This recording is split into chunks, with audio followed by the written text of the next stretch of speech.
Hi, my name is Emily Madill. I'm here with what I call my weekly happiness video where I read aloud my weekly featured article. This week's article is one that I wrote a few years ago, but I was looking for some helpful ways to have a mindset shift or a mindset reset. And I came across this article that I wrote a few years ago, so I made a few little tweaks just to make it a little bit more timely. It's called How to Reset Your Mindset and Thrive. How often do you feel stuck in a mindset rut? Do you sometimes get lost in overwhelm and negative thought patterns? During this global pandemic and uprising of needed social change, it's not unusual to feel lost and disheartened. Our triggers and reactions can unravel quickly and leave us feeling constricted and void of hope. In times like these, we may not realize we are veering off our path towards the abyss of mindset madness. It can be challenging to know how to reset our mindset and thrive again in our daily lives, in our now normal lives. Here are the 5 practices I draw on to shift my mindset from stuck and surviving to open and thriving. Number 1, create the pause. In order to make room for a mindset reset, we must slow down. When we create the pause, we carve out space that feels suspended in time. When I was learning the art and science of coaching, my teacher used the term mind the gap as a metaphor and reminder to hold space for our coaching clients. The practice we were learning was to purposefully hold space for presence. When we mind the gap, we hone in on quieting internal and external noise. Less noise results in feeling less overwhelmed and more present. Holding space is really about quieting the urge to judge and react to whatever is before you. It's a challenging practice, but we can incorporate the essence of it to help slow our minds down. One way to create the pause is to take regular breaks from technology. These breaks can help reduce stress and sensory overload. Making space for presence doesn't have to be hard. We can divert our attention to quiet space through playful activities that bring us joy. We can create the pause at any time by directing our focus and attention towards slowing down. Number 2, be accountable and observant. The greatest gift we can give ourselves and teach our children is to appoint ourselves in charge of our own happiness. When we are accountable, we are more likely to tune in to our inner resources to reset when we get stuck. Through our accountability, we empower ourselves to make a shift. Having feelings is one of our best resources to know when it's time to shift.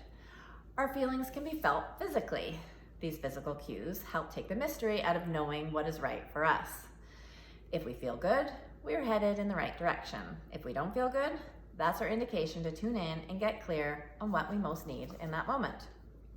When we decide to be an observer of our feelings in our lives, we begin to notice life isn't just happening to us.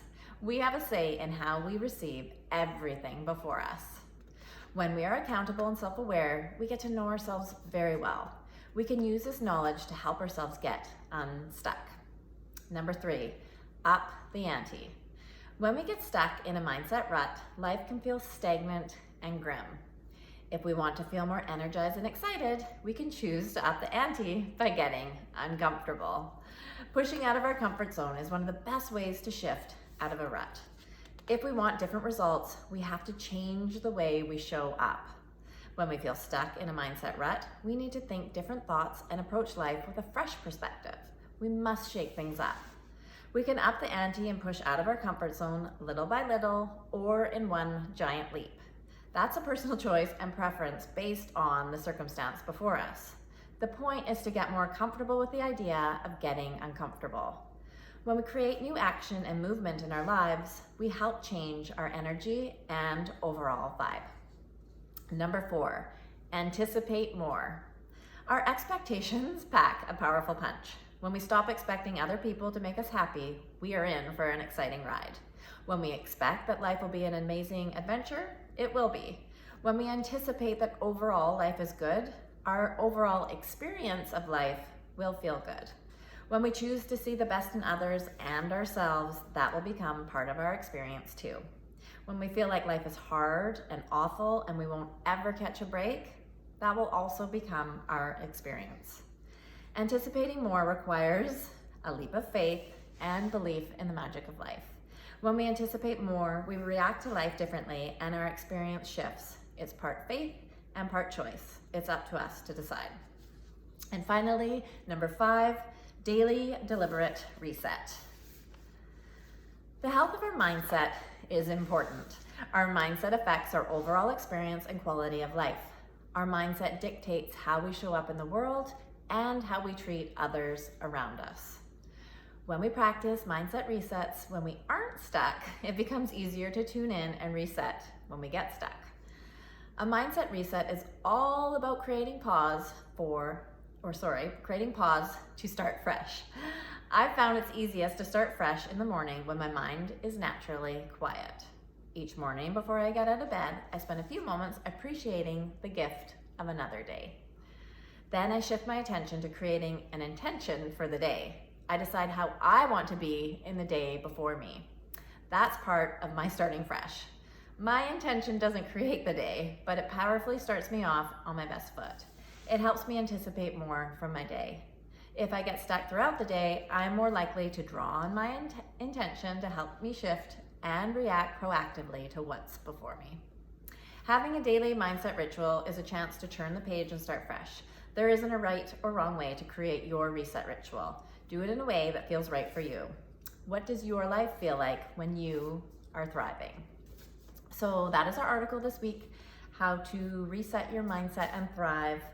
It's up on my website, emilymadill.com, and it's also up on the HuffPost and thriveglobal.com. I'm honored to be one of Thrive Global's editors at large, so I do share all of my writing there and on my website. And I also do send out, along with these videos, I send out a weekly happiness note, just with simple ideas and strategies that you can apply into your life right away. So I'll include links below this video for how you can sign up to receive those notes. Or if you want to have a read through the article, I will include the link to that as well. So I just want to thank you for tuning in.